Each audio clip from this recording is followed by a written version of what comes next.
আমি এখানে কলকাতা রাজবাড়ির রিভিউটা দিচ্ছিলাম, তারপরে মানে হাসতে হাসতে জাস্ট দেখাচ্ছিলাম যে কতটা লাইন পড়তে পারে। প্রায় 300-400 জনের পরে আমরা ছিলাম, ঠিক আছে।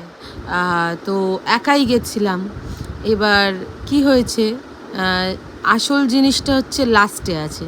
চলো চলতে থাকো, এখন চলতে থাকো, তারপরে ভেতরে ঢুকে দেখাচ্ছি আসল মজা কাকে বলে। তো এমন এমন কমেন্ট আসছিল আমার অপোজিটে যারা বসেছিলেন, আমি টেবিল শেয়ার করেছিলাম, একা ছিলাম বলে। এনারা বলছিলেন, আমার ফেসবুক বা ইনস্টাগ্রামে গিয়ে দেখতে পারো আসল রিয়েল কমেন্টগুলো। এনারা বলছিলেন যে এত কম, এরকম তো ছবিতে দেখানো হয়নি। হ্যাঁ, সত্যি এত কম। আর বিশ্বাস করো, একটা মানুষের পেট ভরার মতো নয় কোয়ান্টিটি। 299 আমরা শুনেছিলাম, ঠিক আছে চলো 299। প্রত্যেকটা ভিডিওতে প্রত্যেকটা ব্লগাররা বলছে 299, কিন্তু ওনারা কি করেছেন জানো, জিএসটি কেটেছে। যেটা জিএসটি কাটা, প্রত্যেকটা ব্লগার বলেছিল কোনো জিএসটি লাগছে না, শুধু 299। সেটার প্রুফ হিসেবে আমি লাস্টে আমার বিলটা অ্যাটাচড করেছি, দেখে নাও একবার মন দিয়ে।